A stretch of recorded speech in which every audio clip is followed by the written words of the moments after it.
السلام عليكم ورحمة الله وبركاته. الحمد لله رب العالمين والصلاة على رسوله الكريم أما بعد. أعوذ بالله من الشيطان الرجيم. بسم الله الرحمن الرحيم. فمن كان يرجو لقاء ربه فليعمل عملا صالحا ولا يشرك بعبادة ربه أحدا. উপস্থিত মুআজ্জাজ উলামা হযরত সম্মানিত সুদী সুম্মা আসসালামু আলাইকুম ওয়া রাহমাতুল্লাহি ওয়া বারাকাতুহু। গত দুই জুমা, প্রথম জুমাতে হয়েছে ভালো এবং মন্দ দুটো ভাগে ভাগ করা হয়েছে শক্তিকে।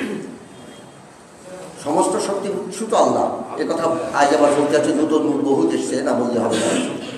কিন্তু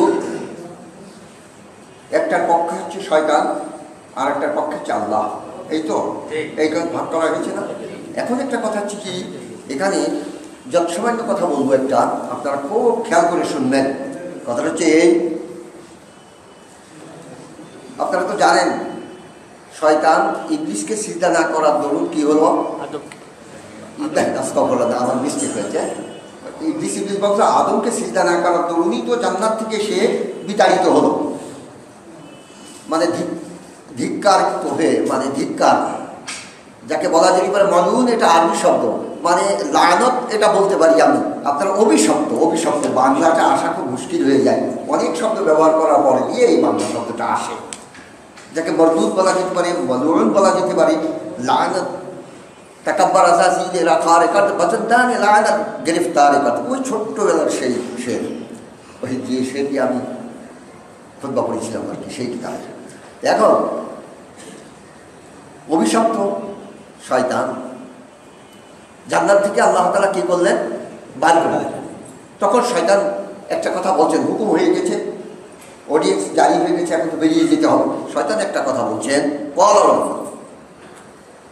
আচ্ছা, ক্বালা রব্বি, আয় আমার রব। তাহলে ও জানতো যে আল্লাহ ওর বিধান দাতা। সুন্দর করে বুঝবেন আজকে কথা, আল্লাহ শিউরিয়ে যাচ্ছে। কিন্তু আপনারা বহু তাফসীর পড়েন,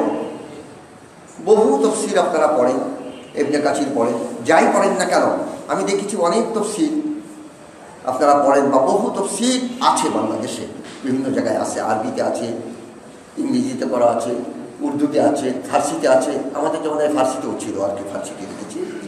এখন কাদার ফাইল হচ্ছে ইবলিস, রব্বি, আয় আমার রব। আচ্ছা, রব কারে বলে?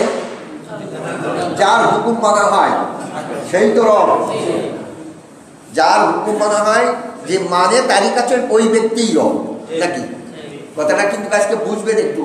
অনেক নতুন লোক এসছেন যারা নাকি হয়তো নিত্য নৈমিত্তিক এখানে আসতে পারেন না, আজকে এসে হয়তো মতিভ্রম হয়ে যাবেন। আমি সেই ধরনের কথা বলবো না আজ, অন্যান্য দিন যে কায়দায় বলি ওরকম ধরনের যুক্তিতর্ক দেবো না, সোজাসুজি কথা বলবো আজ।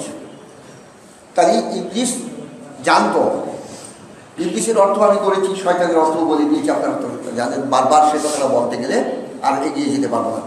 তাই ও যখন রব বলছে, তাই ও জানে যে এখানে আল্লাহ না বলে ইয়া আল্লাহ এ কথা বলে নাই, এ বলছে রব্বি, আয় আমার রব। তাই রব মানে বিধানদাতা। তাই এ যখন ওকে বিধানদাতা বলছে, তাই আল্লাহর হুকুম ও মানে। যখনই মানে নাই তখনই তো সে কি হয়েছে, অভিশপ্ত হয়েছে। তাই ও এর আগে দিয়ে কি করেছে, এর আগে মেনেছে, এটার আগে দিয়ে মানি নাই। তার যদি না মানত, তার এর আগেই তো পরিমাপ্তি হতো, তার এর আগে তো মেনে এসছে সে, তাই মানছে না এই জায়গায় এসে। কিন্তু কি জন্যই মানছে না, তার যুক্তি কি? কারণ সে হচ্ছে উত্তম।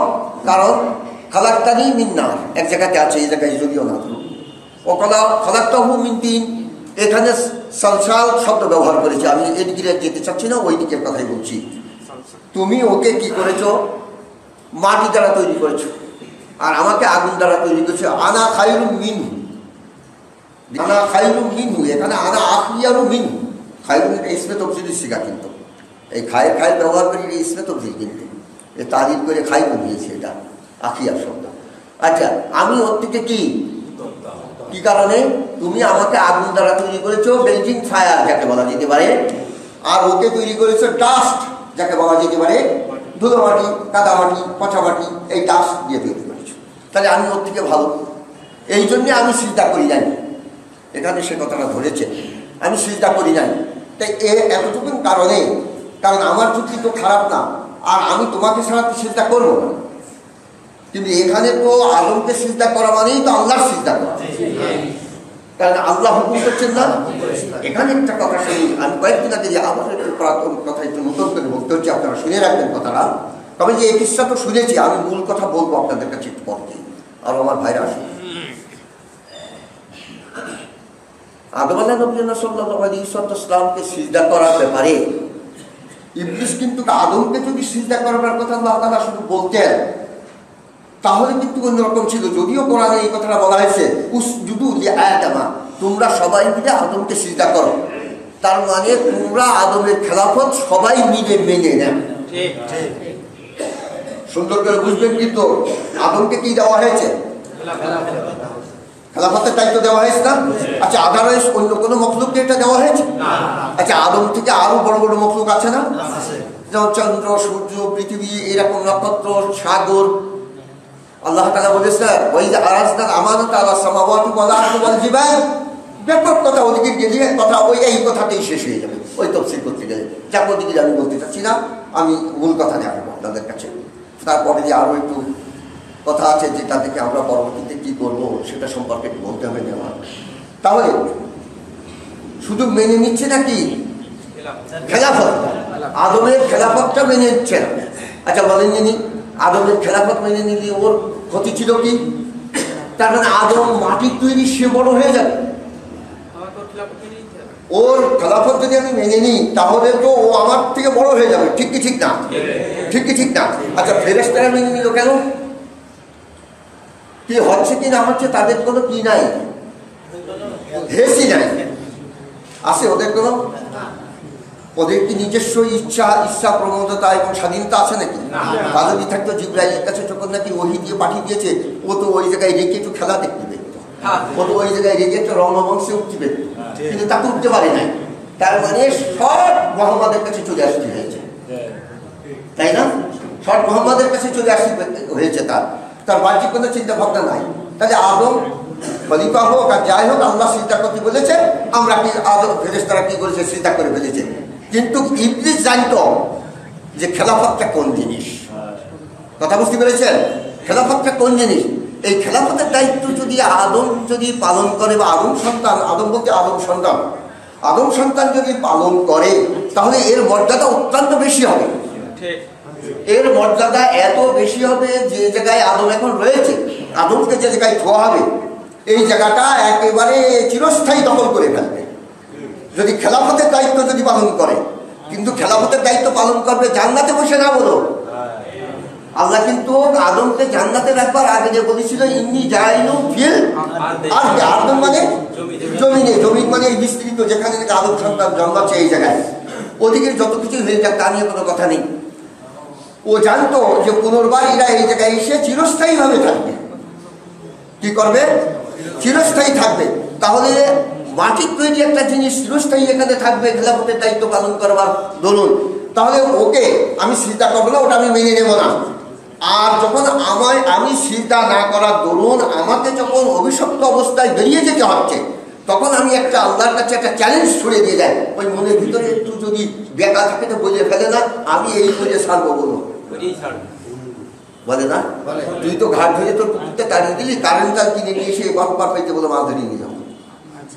অনেক সময় পুকুরওয়ালা ভয় দেখায়, আর নাই ইট গরম করে এই নিবিড় ভিতরে ঢুকিয়ে দিয়ে, অনেক সময় দেখেন না অত্যন্ত গরম হয়ে গেলে পানি দিয়ে গড়গড় করে খেয়ে ফেলে, তাই এমনি তরল না, ওর ভিতরে দিয়ে গড়গড় করে খাওয়ার পরে দিয়ে যখন থেকে ঠান্ডা হবে, ওইটা তুলে নিয়ে তোর পুকুরি চুপ করে বেঁধে দেবো, আর ও বিপরীত করবে, তোর পুকুরিটা ছেড়ে দেবো। তাই চোরে কি করতে হয়, অনেক সময় ছেড়ে দিতে হয়, যা হওয়ার হয়ে গেছে, আমিও বলবো না, তুই ছেড়ে যা। ইবলিস আল্লাহকে একটু বলে দিচ্ছে যে আমি কি করবো তোমার আদম নিয়ে, এইবার সেই কথাটা বলবো আমি। বল রব্বি, আয় আমার রব, বিমা আদওয়াইতানি, যার কারণে তুমি আমাকে পথভ্রষ্ট করে দিলে, এখান থেকে তাড়িয়ে দিলে, যার কারণে, কার কারণে? আদমের কারণে। যে কারণে আমি এখান থেকে বিতাড়িত হলাম। বিভিন্ন রকমের বলা যেতে পারে, আরেকটা আছেন হয়তো বলবেন যে উনি এরকম তর্জমা করছেন কেন, এখানে কিন্তু তর্জমা লেখা নেই। কিন্তু আপনাদের তো জানেন যে আমার লাগে না ওই সমস্ত আল্লাহর মধ্যে, আমি বিভিন্ন রকমের তর্জমা করে দিতে পারি এবং বিশ্লেষণ বলছেন যে লাউজাইয়েন না, এই লাভে তাকিদ, কিন্তু লাম তাকিদ বানুতে তাকিদ সকিনা, কিন্তু এটা মনানরে বলছি, কিন্তু মনানরের সামনে থাকলে বেশি ভালো হতো। লাউজাইয়েন না এটা ওয়াহিদ মুতাকাল্লিমের সিগা, কিন্তু আমি অবশ্যই অ্যাড্রোড বেলজিং, তার মানে আমি সুশোভিত এবং সৌন্দর্যমণ্ডিত করে ফেলব, প্রত্যেকটা কাজকে করে তার সামনে উপস্থাপন করব। এইবার কথা বলি, এই কথাটা কি বলছে সে, যে আমি যে তাকে ইনভাইট করবো যেদিকে, সেটাই সে সুন্দর দেখবে।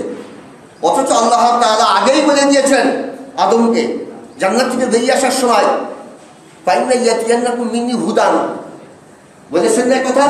হুদান মানে সমস্ত তোমার জীবনের সব সেক্টরে কর্ম সলিউশন, মানে কাজ করবার, তোমার চলার, খাওয়া দাওয়া, উঠা পেশা, রাজনীতি, ধর্মনীতি, অর্থনীতি, সমাজনীতি, সব কিছুর সলিউশন দিয়ে আমি কি করবো, যুগে যুগে তোমার কাছে বিধান বানাবো। কে বলে দিয়েছেন? আল্লাহ তাআলা। তাহলে শয়তান যখন কি করবে, মানুষের কাছে সুন্দর করে উপস্থাপন করবে, কর্মপ্লান যাকে বলা যেতে পারে, কর্মপ্লান যখন উপস্থাপন করবে, করবার পরে দিয়ে যখন দেখি মানুষ আল্লাহ তাআলার দেওয়া কর্মপ্লান তার সামনে ধরবে, ধরবার পরে দিয়ে শয়তানের তা প্রত্যাখ্যান করবে। তাই শয়তান এখন সর্বপ্রথম এই কাজটা করছে। কি কাজ? মানুষকে ভুলিয়ে দেওয়া হবে আল্লাহ তাআলার দেওয়া কর্মপ্লানটা, মানে কোরআনকে কি করা হবে, তাদেরকে বিতাড়িত করে দেওয়া হবে, শুধুমাত্র পঠিত এবং নুকুশে কোরআন থাকবে। নুকুশে কোরআন বলছেন লিখিত কোরআন, লিখিত কোরআন এবং পঠিত। কেউ ওজিফামূলক করবে, কাজে আমল করি। কি আমল করো? সূরা ইয়াসিন আমল করি। আচ্ছা, সূরা ইয়াসিন আমল করো, সূরা ইয়াসিনই যা আছে সেই অনুযায়ী কাজ করার নাম আমল। লা ইয়াসিনুল কোরআনুল হাকীম ইন্নাকা লামিনাল মুরসালিন আলা সিরাতিল মুস্তাকিম। আমি যদি গড়বড় করে পড়ি তখন তাই হুজুরি তো বড় সুরে মুখস্থ আছে, আমি আর পড়তে চাই না এই সমস্ত সব। কেউ নামাজ পড়াই তো ইজাজাতি, আপনারা জানেন না? আজকেও পড়াবো তো আল্লাহর রহমতে, ছোট্ট ছোট্ট সুরে দিয়ে পড়াবো, যাতে আপনারা জেনে যান যে উনি ইজাজা দিয়েই পড়ান।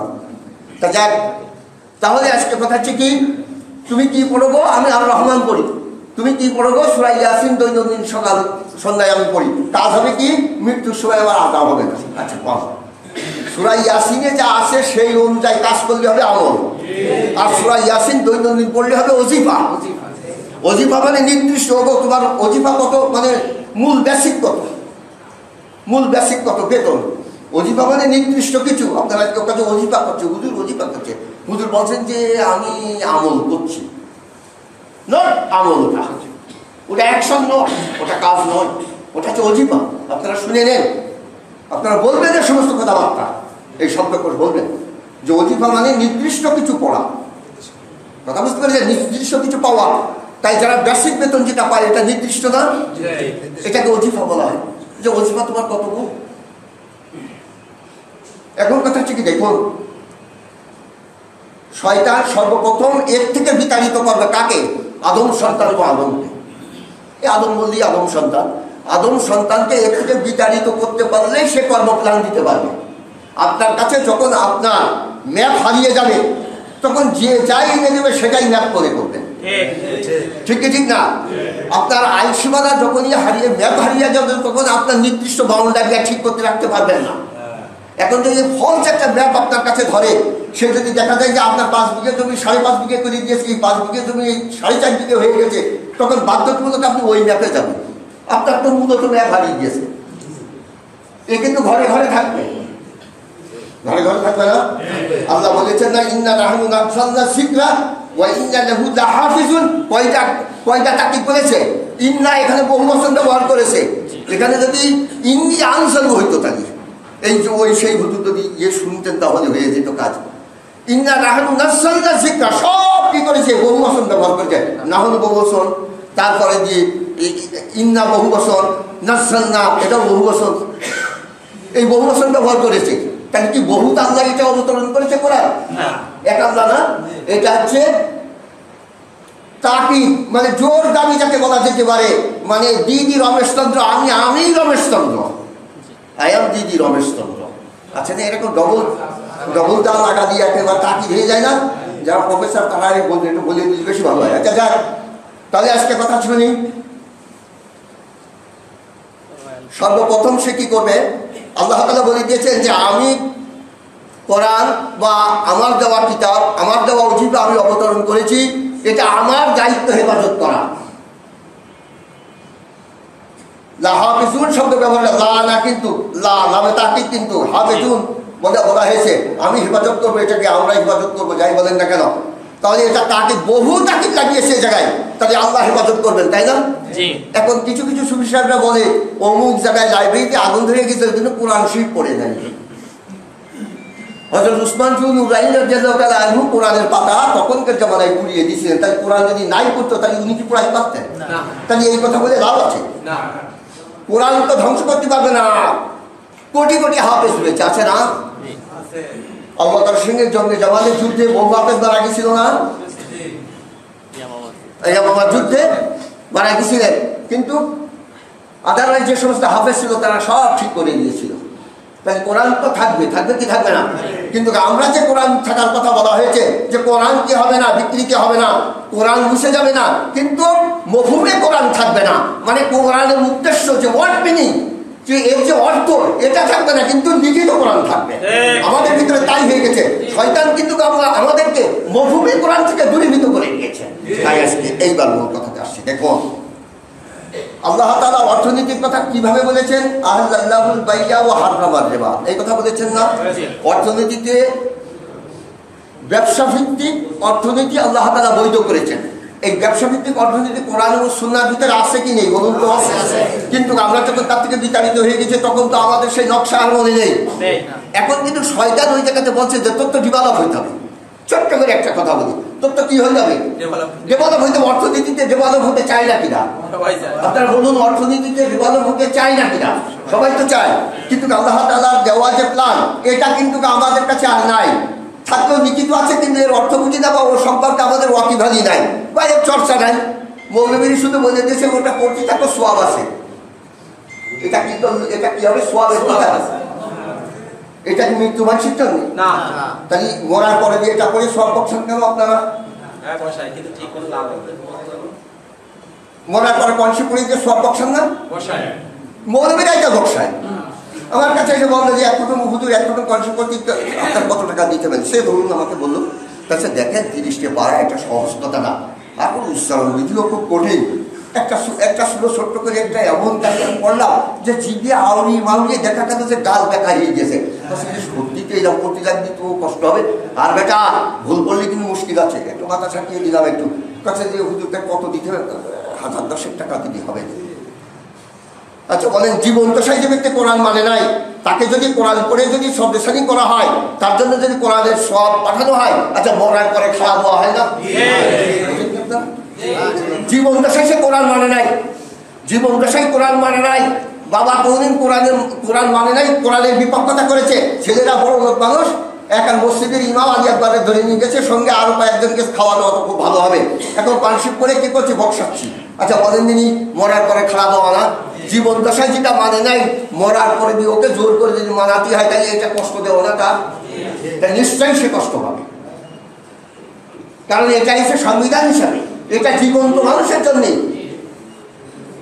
মৃত ব্যক্তির জন্য নয়। এটা কথা বুঝতে পেরেছেন? এটা জীবন্ত মানুষের জন্য। এটা আপনি জীবন্ত অবস্থায় এটাকে মানেন। এখন দেখি তাহলে অর্থনীতি আল্লাহ তাআলা ব্যবসা ভিত্তিক করেছে, আর শয়তানি কি করছে? সুদ ভিত্তিক। সে কিন্তু জাল যে হতে যদি তুই 10 টাকা দিস, তাহলে অন্ততপক্ষে তোর 10 মাসে আসবে আর 100 টাকা, তাহলে 10 মাসে তো ডবল হয়ে যাচ্ছে, আর 2 মাস থাকছে। বলেন এই লাভ কি কেউ শুনতে পারে? কত সুন্দর প্ল্যান দেখিয়ে দিচ্ছে না? কে দেখাচ্ছে? আর আমরা ভুলে যাচ্ছি কেন? কোরআন থেকে দূরে সরে থাকাতে। অথচ কোরআন কিন্তু প্রত্যেকের ঘরে ঘরে। এখন বিয়েতে যদি মেয়ে দেখতে আসে কেউ, বিয়ে দেবো আমি একটা মেয়ে, আমার মেয়ে দেখতে আসে, আগেই বলি যে কোরআন 3 খতম দিয়েছে আমার মা। বলি কি বলি না? কোরআন 3 খতম দিয়েছে না? তাই আমি মাঝে মাঝে বলি যে ক্যাট মানে বিড়াল, তো বাংলাদেশে যদি না থাকতো চীন যদি লন্ডনে যাইছে তো ক্যাট মানে বিড়াল, সে বিড়ালটা কি? এটা কিন্তু ফরেন ল্যাঙ্গুয়েজ। কোরআন কি ফরেন ল্যাঙ্গুয়েজ না? আমাদের হিসাবে এটা ফরেন ল্যাঙ্গুয়েজ না এটা? তাহলে ফরেন ল্যাঙ্গুয়েজ বুঝতে হলে মাদার ল্যাঙ্গুয়েজ জানতে হবে, মাদার ল্যাঙ্গুয়েজে বুঝতে হবে না?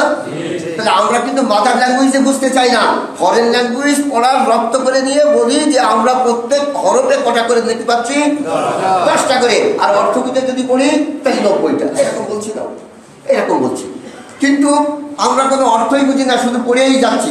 মা আমার 3 খতম কারশিপ পড়েছে, ভালো কথা, আচ্ছা আলহামদুলিল্লাহ এর অর্থটা কি? তা তো বলতে পারবো না।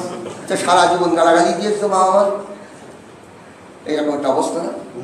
আমাদের কোরআন তেলাওয়াতের অবস্থা এই হয়ে গেছে না? কোরআনকে ওইভাবে পড়বে না, কোরআন বুঝে বুঝে পড়বে। কোরআন শব্দটা মিলিয়ে দেওয়া কারণ থেকে, আর কারণ ভাবে ফাতাহাত থেকে যদি হয় তাহলে কিন্তু কি পড়া। তাই ইকরা বিইসমি রাব্বিকাল্লাযী খলাক সর্বপ্রথম আয়াত না এটা? আজকাল আবার বেশি লোকে বলা ধরেছে যে কোরআন কোনো জায়গাতে সকাল বিকাল পড়া এটা বেদাত নাকি? সকাল বিকাল পড়া কি? আল্লাহ নবীকে আল্লাহ বলছে উঠলো মা উঠে ইলাইকা, তুমি পড়তে থাকো যেটা তোমার কাছে অবতরণ করা হয়েছে, শোনাও সব সময়। আচ্ছা কোরআন পড়বার জন্য কোনো ওয়াক্ত আছে নাকি? শুধুমাত্র তাহির জন্য একটু অসুবিধা আছে, যদি জানাবাত অবস্থায় হয় তাহলে পড়তে পারবে না। উইদাউট জানাবাত, জানাবাত বোঝেন, তারপরে গোসল ফরজ। গোসল কি কারণে ফরজ হয় তা তো আপনারা জানেন মনে সবাই নাকি? গোসল কি কারণে ফরজ হয়? মহিলাদেরও মাসিক আসলি বা নেফাসলি গোসল ফরজ হয়। পুরুষের ডে মানে পার্টিশন অথবা নাইট পার্টিশন যাকে বলা যেতে পারে, এবং মানে যাকে বলা যেতে পারে একেবারে খুব ফোর্স আকারে যদি বীর্য বাহির হয়ে যায়। অনেক লোকের আছে যে ধাতুর রোগ আছে, পেশাব করতে যদি বীর্য গড়িয়ে পড়ে, বীর্য বেরোলেই কিন্তু গোসল ফরজ হয় না। কমেন্ট দিয়ে তো মৌলবীতে হাসাহাসির কথা বলছে, নট হাসাহাসি না, এটা মাসালা। বীর্য বাহিরেই ফরজ হয় না, আলা ওয়াজিব দাফ শব্দ ব্যবহার করেছেন, আপনারা খুঁজে দেখবেন যে কুদুরির ভিতরে আলা ওয়াজিব দাফ শব্দ ব্যবহার করেছেন, মানে লাফিয়ে যেটা বাড়ি হয়ে যায়। কথা বুঝতে পেরেছেন? বা হারারাত জাতা লেদার স্টিক ভেঙে যায়। কথা বুঝতে পেরেছেন? এটা একটা পরিষ্কার কিতাবে রয়েছে, আমি বলছি না এটা। এখন কথা হচ্ছে দেখি, তাহলে যার উপরে গোসল ফরজ ওই ব্যক্তি পড়তে পারবে না, সেই জন্য হলকম পর্যন্ত পানি পৌঁছায় যায়। গোসল করতে গেলে গড়গড়া কোন পর্যন্ত করতে হয়? হলকম পর্যন্ত না। বাট রমজান মাস না কিন্তু আবার, যদি রমজান মাসে কোনো ব্যক্তি যদি স্ত্রীর সঙ্গে মেলামেশা করে, সে যদি ঘুমিয়ে গেছে, দেখা যাচ্ছে যে সে আর কি করতে পারে নাই, সূর্য উদিত হওয়ার আগে দিয়ে গোসল করতে পারে নাই। অনেক সময় দেখা যাচ্ছে যে সেই দিকে হওয়ার পরে যে সময় আছে, স্বামী স্ত্রী শুয়ে আছে, হয়তো করে ফেলেছে, অ্যাপ্রোচ করে ফেলেছে। ও যদি সূর্য উঠার পরে যদি ওঠে তাহলে কুলি কিন্তু উড়োগুলি করবে, করলে কিন্তু হলকমের সেই পানি গেলে কিন্তু তার কি হয়ে যাবে, তার ফাস্টিং যাবে, মানে রোজা যাকে বলা হয়, এটা নষ্ট হয়ে যাবে।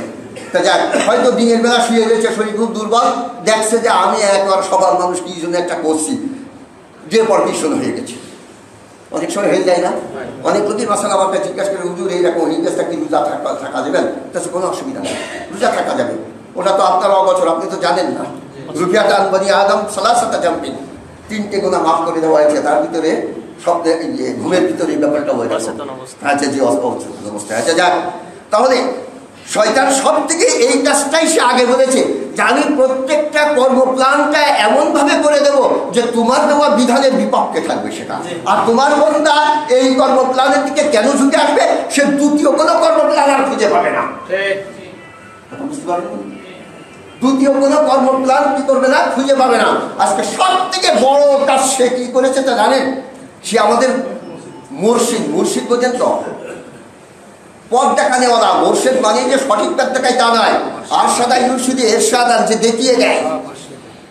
আমরা বলি যে আমার মোর্শেদ, তো মোর্শেদে আমি বলি যে মোর্শেদে মুদাল্লেল নাকি যে পথভ্রষ্ট মোর্শেদ না, তো মোর্শেদ মানে যে পথ দেখায়। এই মৌলবীরা হাসবেন এবার আমার কথা শুনতে, যে আমরা তো মনে করি যে আমার মোর্শেদের কাছে আমি গেলাম, আরে মোর্শেদ তো শয়তানও মোর্শেদ, জানেন না? কারণ সে তো কর্মপ্লান দিচ্ছে, শয়তানও মোর্শেদ না। আচ্ছা বলেন নি, রাজনীতিতে সকল ক্ষমতার উৎস কে ছিল? কে ছিল? আল্লাহ না? আল্লাহর বিধানে রাজনীতির সকল ক্ষমতার উৎসকে আল্লাহ। কিন্তু সেই জায়গাতে আমরা সেকুলারিজম কায়েম করেছি। কেন কায়েম করেছি? শয়তান এমন ধরনের প্ল্যান দিয়ে দিয়েছে যে সেকুলারিজম আমাদের জন্য একা সহজ হয়ে গেছে। আমরা কি মনে করে নিয়েছি যে নামাজ রোজা হজ যাকাত করলে যখন জান্নাতে যাব, তাহলে রাজনীতি কেন আবার এর ভিতরে টানবো, এই মাথায় ঢুকিয়ে দিয়েছে। তাই বেশিরভাগে যারা টুপি মাথায় দিয়ে বেড়ায়, বেশিরভাগে দেখবেন হাইয়া মাসালা বলার সঙ্গে সঙ্গে আগার কাতারে এসে দাঁড়ায়। আর বেশিরভাগে যারা দেখবেন যে তসবি টিপে বেড়ায় এবং মাথাটা এবার নিচ করে বেড়ায় যে আল্লাহ আল্লাহ সেজেছে, এই সমস্ত লোকরা ইসলামের বেশি দুশমন। ইল্লা মাশাআল্লাহ দুই একজন আছে ভালো, ইল্লা মাশাআল্লাহ দুই একজন আছে ভালো, কিন্তু অধিকাংশ তারা মনে করেছে নামাজ রোজা হজ যাকাত এটা করলেই কি করা যাবে, জান্নাতে যাওয়া যাবে। আদারওয়াইজ যে থ্রি কর্নার এটা তারা মানতে চায় না। হয়তো থ্রি কর্নার বললাম, ইসলাম হচ্ছে ফোর কর্নার, চারটে পিলারের উপর ইসলাম। একটা হচ্ছে রিলিজন ধর্মনীতি, নামাজ রোজা হজ যাকাত, আরেকটা হচ্ছে অর্থনীতি, আরেকটা হচ্ছে সমাজনীতি, আরেকটা হচ্ছে রাজনীতি। এই চারটে নীতির উপরে নির্ভর করে ইসলাম। এইটাই হচ্ছে পরিপূর্ণ দ্বীনি ব্যবস্থা।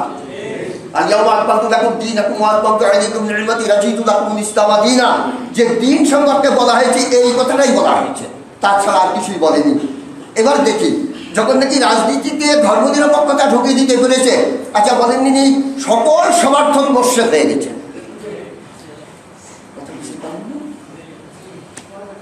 রাজনীতিতে যখন ও ধর্মনিরপেক্ষতা ঢুকিয়ে দিতে পেরেছে, কারণ মাথায় এটা ঢুকিয়েছে, বা যারা লিডারশিপ আছে তাদের মাথায় ঢুকিয়ে দিয়েছে, যখন ধর্মনিরপেক্ষতা বাস্তবায়ন হয়ে গেছে, হয়ে যাওয়ার পরে নিয়ে এর সমর্থকরা প্রত্যেকেই কি হয়ে গেছে, মোর্শেদ হয়ে গেছে। আল্লাহ তাআলা বলেছেন ওয়া তুশরিক বিল্লাহ ইন্নাল্লাহা লা ইউহিব্বুল মুশরিকিন, এই তোমরা শিরক করো না, আমি আল্লাহ মুশরিককে পছন্দ করি না। আমি পার্টনারশিপ যে রাখবে তাকে আমি কি করি না, মানি না, কারণ আওয়ালি ফারান কুল হুয়াল্লাহু আহাদ।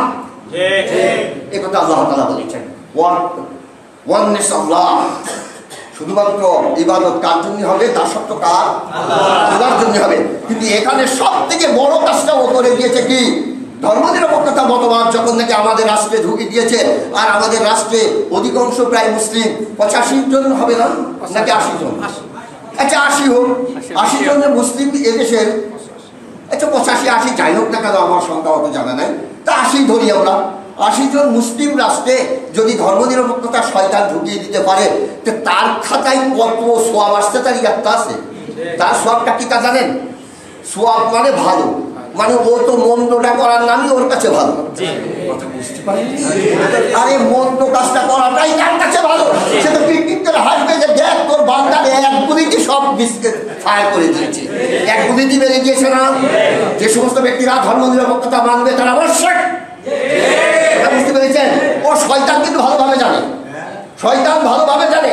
এমন ধরনের কর্মপ্লান দিয়ে দিয়েছে, কোরআনকে বলে দিয়েছে ও ধর্মগ্রন্থ ধর্মের জন্য লাগবে। শুধু মসজিদে যাবি আল্লাহুম্মা আফতাহি আবওয়াবা রাহমাতিক, মসজিদে বেরিয়ে আসবি আল্লাহুম্মা ইন্নী আসআলুকা মিন ফাদলিক। যারা ধর্মনিরপেক্ষতা মতবাদে বিশ্বাসী তারা এই দোয়া না করে বলবে যে সিজন ফাঁকা, সিজন বন্ধ। তারা এই কথা বলবে যে সিজন ফাঁকা এবং সিজন বন্ধ। কারণ 40 তারকার চরিত্র, যদিও অনেক আলফে লাইলা, হাজার রাতের গল্প, এটা লাইল মানে রাত, আজ মানে হাজার হাজার রাতের গল্প, দুনিয়ার জাদি আর শাহার জাদি, এটা উর্দুতে পড়েছি আমি। তাহলে এই যে দুনিয়ার জাদি শাহার জাদির যে আলফা লাইলা, সেটি আলিফ লাইলা দেখেন না, এখনো মনে হয় টুকটাক হয়, বলে রক রকে সরিয়ে উড়িয়ে চলে যায় না, দেখেন না, রক রক মানে পার্টি এই চলে যায়। আক্রাব আক্রাব এরকম বলে, কানিস এরকম শব্দ ব্যবহার করে। আমার ছেলেরা জিজ্ঞাসা করে আপনাকে কানিস বলছে, আক্রাব বলছে, আক্রাব মানে বিচ্ছু, কানিস মানে দাসী, এই বিভিন্ন শব্দগুলো আরবিতে ব্যবহার করে। জিজ্ঞাসা করলে ইনশাল্লাহ চেষ্টা করে বলে দিই আপনি। আচ্ছা যাক, তাহলে আজকে দেখি আলফা লাইলার গল্প আমরা জুড়ে দিয়েছি, ভালো কথা। 40 ডাকাতির চরিত্র সেখানে কি ধরেছে, তার পোশাকার থেকে বেরিয়ে যে যান মানে পোশাকার থেকে বেরিয়ে যাওয়ার সময় সিসেন বন্ধ বলে পাহাড়ের দুই পাহাড়ের জয়েন্ট মানে যে দরজা, এটা আস্তে আস্তে আস্তে আস্তে দেখেননি আপনারা, আস্তে আস্তে এসে মিশে যাচ্ছে। এই শব্দটা একটা বেঞ্চ ওয়ার্ড তাদের কাছে। আপনার বেঞ্চ ওয়ার্ড কি মুসলমান হওয়ার জন্য? লা ইলাহা ইল্লাল্লাহু মুহাম্মাদুর রাসূলুল্লাহ, একদিন বলেছে এই বেঞ্চ ওয়ার্ড।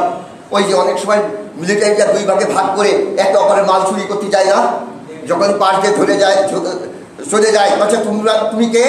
আমি আপনাদের লোক। তা বেঞ্চ ওয়ার্ড বাতাও, পাসওয়ার্ড বলো। পাকিস্তান যেমন পেঞ্চ ওয়ার্ড বাতাও উর্দুতে, আগে 5 ওয়ার্ড বলো, যে ওয়ার্ডটা ওরা নির্ধারণ করেছে। আজকে কলা গাছ দিয়েছে, ও যদি কলা গাছ বলতে পারে তাহলে নিজেদের লোক, আর যদি না বলতে পারে তো ধরে পানিশমেন্ট। ও যদি ধরতে পারে এরা কি পাবে? পুরস্কৃত। ও যদি চুরি করে নিয়ে যেতে পারে ওরা পাবে পুরস্কার। এরকম করে না, গেরিলা ট্রেনিং দেয় কি দেয় না, আপনারা দেখেন না এগুলো? আপনারা তো কোথায় ভাবেন নয় যে এইরকম করে তাকিয়েই থাকি আমরা। বিষয়বস্তু বুঝতে হবে যে বেঞ্চ ওয়ার্ড কি। আপনার কালেমা যে লা ইলাহা ইল্লাল্লাহ মুহাম্মাদুর রাসূলুল্লাহ, এটা বেঞ্চ ওয়ার্ড। আপনার ইসলামে ঢুকবার জন্য এটা হচ্ছে আপনার কি 5 ওয়ার্ড, এটা লা ইলাহা ইল্লাল্লাহ মুহাম্মাদুর রাসূলুল্লাহ যেটা। আচ্ছা যাক, তাহলে আজকে দেখি ওদের যে 5 ওয়ার্ড ছিল সেটা হচ্ছে বন্ধ। আর যে ডাকাত সরকার যে বলতো যে ফাঁক সিচেন ফাঁক, তুমি খুলে যাও, খুলে যেত, খুলে গেলে ঢুকতো। এখন ব্যাপার হচ্ছে যে আমি যদি আমার চরিত্রটা যদি ওই ডাকাতির মতো হয়, তাহলে আল্লাহুম্মা ইন্নী আসআলুকা মিন ফাদলিক বলে বেরোনি হবে না। এই আল্লাহুম্মা ইন্নী আসআলুকা মিন ফাদলিক, আয় আল্লাহ তোমার কাছে আমি তোমার রেজামন্দি চাচ্ছি, তোমার দেওয়া নীতিমালার মাধ্যম দিয়ে আমি যাতে দুনিয়ায় রিজিক তালাশ করতে পারি। অথচ যে এই সুদিকার করে দেখা, অথচ যে এই লুণ্ঠন, অথচ যে যে জমি রাখিছি এটা কি সুদভিত্তিক, মানে বন্ধ কেমন কায়দা রাখিছি সুদভিত্তিক বন্ধন, এই সমস্ত জমিতে চাষ করে আমার রিজিক তালাশ করছি। আবার এই জায়গায় বারবার বলছি আল্লাহুম্মা ইন্নী আসআলুকা মিন ফাদলিক। আচ্ছা, এ বলাটা ফালতু হয়ে যাচ্ছে না? বলা একরকম করা আর কোনো হয়ে যাচ্ছে না? আল্লাহ তাআলা বলেছেন না, তুমি যা বলো তা করতে পারো না, এরকম কথা বলো না। কাবুরা মাক্তান শব্দ ব্যবহার করেছি ও জায়গায়, যা আয়াত থাক। তাহলে আজকে দেখি শয়তান আমাদের এমন কিছু করে দিয়েছে, এক গুলিতে একটা দেশের জন্য যথেষ্ট মোশরিক বানানো। সে বড় বেশি ইয়ে করবে না, এমন ধরনের সে অঙ্ক জানে, এমন ধরনের সে প্ল্যান জানে যে এমন জায়গায় টিপ মেরে দেবে, যে জায়গায় টিপ মেরে দেওয়ার সঙ্গে সঙ্গে সব পড়ে যাবে। মেশিন গান যদি ব্রাশ করা হয় তো 10 জন 50 জন থাকলে এক বাচ্চা টিপ সব পড়ে যায় না? ব্রাশ পর্যন্ত একেবারে গায়ে গায়ে পড়ে যাচ্ছে, পড়ে যাবে কি যাবে না? অবশ্যই যাবো। ও ব্রাশ টেনে দিয়েছে আমাদের বাংলাদেশের সংবিধানের উপরে, দেয়নি? কারণ ধর্মনিরপেক্ষতা মতবাদ বাস্তবায়ন করে দিয়েছে না? কোরআন যে ধর্মনিরপেক্ষতা মতবাদ অ্যাকসেপ্ট করে না, যেটা কোরআন যেটা অ্যাকসেপ্ট করে না, সেই সংবিধানে লেখা আছে এটাই চূড়ান্ত বিধান। জনগণের অভিপ্রায় যে আইনটা বাস্তবায়িত হবে এটাই চূড়ান্ত বিধান বলে আখ্যায়িত হবে। এর সঙ্গে অসামঞ্জস্য হলে, যতটুকু অসামঞ্জস্য হবে যে কিতাবই হোক না কেন, তাকে কোরআন হোক আর হাদিস হোক আর যাই হোক না, সেটা বাতিল বলে গণ্য করা হবে। তাহলে কোরআন বাতিল হয়ে গেছে না? কোরআন তো সেটা যে পাচ্ছে, অথচ কোরআন আমাদের কাছে থাকবার জন্য আসছিল নাকি? আমাদের গাইড দেওয়ার জন্য, আমাদের কি করার পথ দেখাবার জন্য কোরআন। তাই কোরআন থেকে আমরা সরে গিয়েছি, কিন্তু কোরআন পড়া বাদ দিইনি।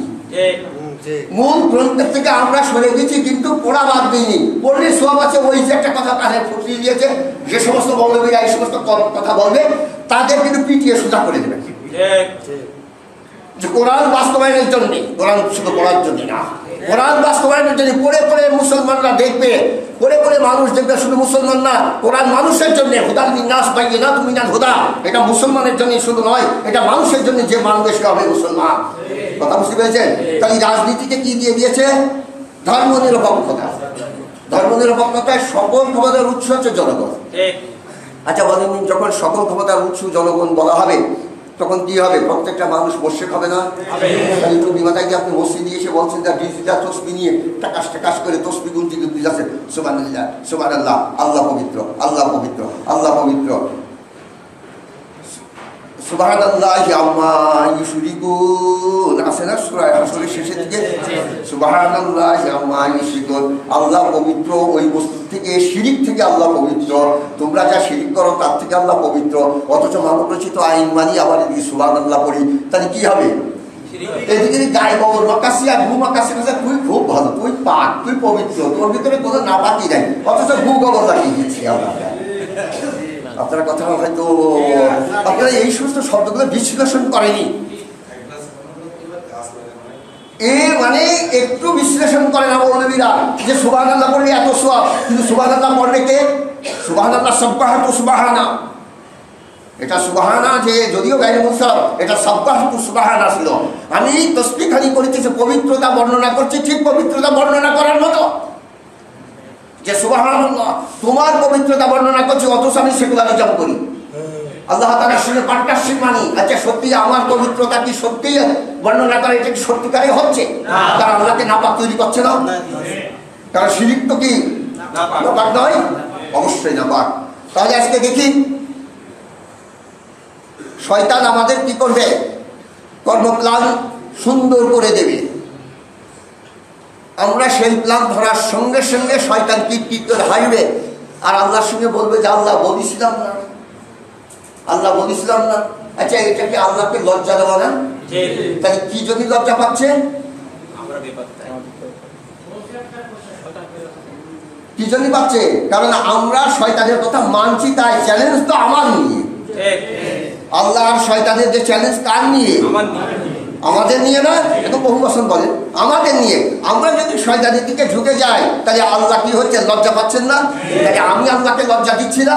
কারণ ও তো চ্যালেঞ্জ ধরে বসে আছে আল্লাহ, এবং কি দিয়েছে? সংবিধান দিয়ে দিয়েছেন, যুগে যুগে মেসেঞ্জার দিয়ে দিয়েছেন, যুগে যুগে একেবারে আম্বিয়া আলাইহিসসালাম এসেছে এবং উলামা হযরতরা থাকবে, তারা বোঝাবে মানুষের। তিনি উলামা হযরতরা হয়ে গেছেন অন্যরকম। এই জন্যই সাধারণ মানুষ আর বুঝতে পারছে না। মনে করছে ওই হুজুর বলিল যে এই করলি এত সওয়াব, এই করলি জান্নাতে যাওয়া যাবে, ওই করলি ইয়ে হবে তা হবে, এই কথা বলে দিয়েছেন।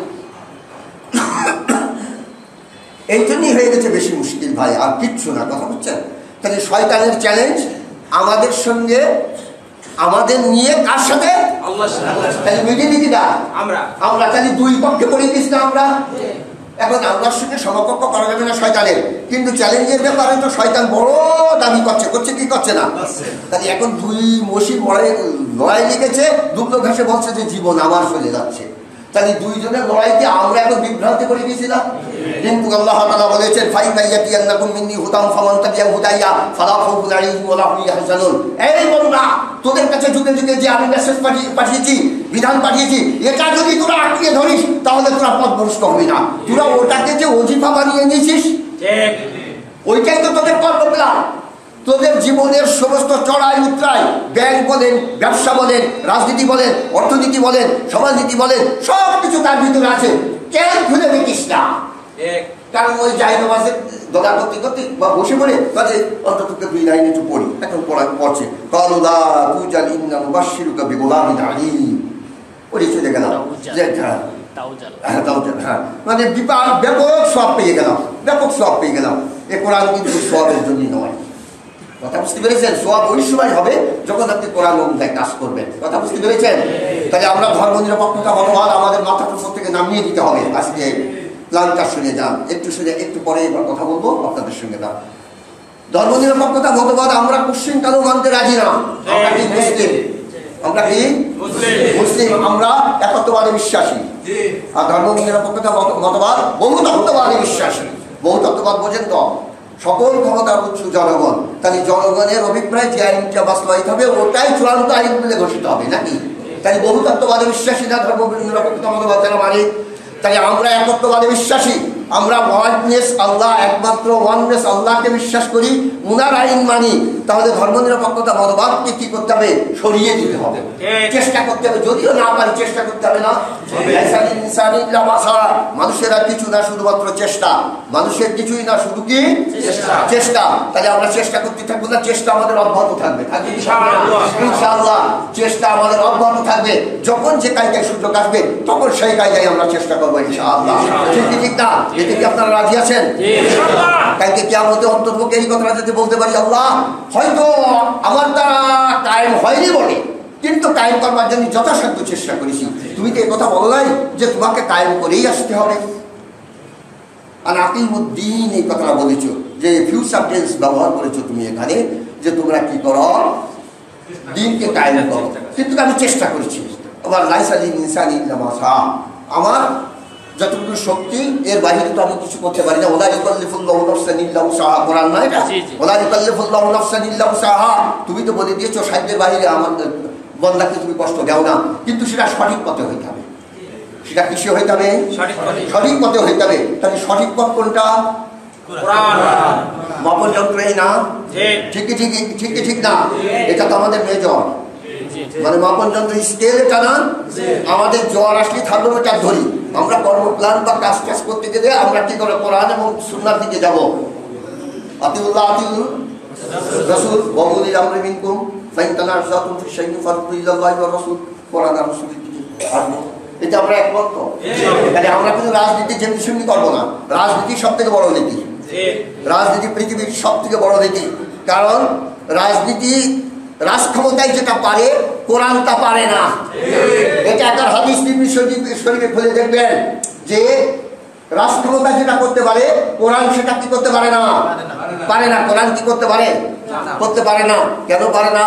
কারণ রাষ্ট্রক্ষমতার উপরে সবার হয়ে কোরআন আইন দেয়, ঠিক না? কিন্তু রাষ্ট্রক্ষমতা যদি পিছিয়ে চলে যায়, কোরআন কিন্তু ওই জায়গায় মুআত্তাল বসে থাকে, শুধু পঠিত কিতাব ছাড়া আর কিছু না, ওজিফার কিতাব ছাড়া আর কিছু না। এই জান্নাতের কথা বলবে আর হুরপরির কথা বলবে। এই কথা বলে মৌলবীরা আপনাদের কিন্তু মাথায় কি দেবে, হাত বুলিয়ে দেবে। কিন্তু কোরআন কিন্তু মাথায় হাত বুলাবার জন্য না, কোরআন ডাইরেক্ট অ্যাকশন। যে যখন যেরকম কোরআন তখন সেরকম রূপ নেবে, ঠিক কি ঠিক না? কিন্তু আমরা মনে করেছি কোরআন যে পড়বে সে আল্লাহ হয়ে যাবে, একদম মাথার এরকম মিস করে যাবে। যা হয় তাই হোক যাক লা ইলাহা ইল্লাল্লাহ, যা হয় তাই হোক যাক লা ইলাহা ইল্লাল্লাহ। যেই মুহাম্মদুর রাসূলুল্লাহ বলবে কোনো কিছু হবে না, একমাত্র আল্লাহ ছাড়া কোনো কিছুই হবে না, এই বলে যখন হাতের কথা ঝাঁকাবে তখন কোরআন বলবে যে আমি আসি, তোদের পথ দেখাচ্ছি, তোরা লিখে যা, আমি আসি। না, অবশ্যই কালকে কিয়ামতে কোরআন কিন্তু আমাদের বিপক্ষে কথা বলবে যে তুমি তো ওদের কাছে আমার দিলে, কিন্তু আমি তো 18 বছরের যুবতী ছিলাম না। তাহলে কিরকম হলো? 18 বছরের যুবতী ছিলি না মানে কিরকম আল্লাহ বলবে? তার সাথে আমার ধরে পুরুষে এরকম চুমো খেত। আমি 25 বছরের যুবকও ছিলাম না।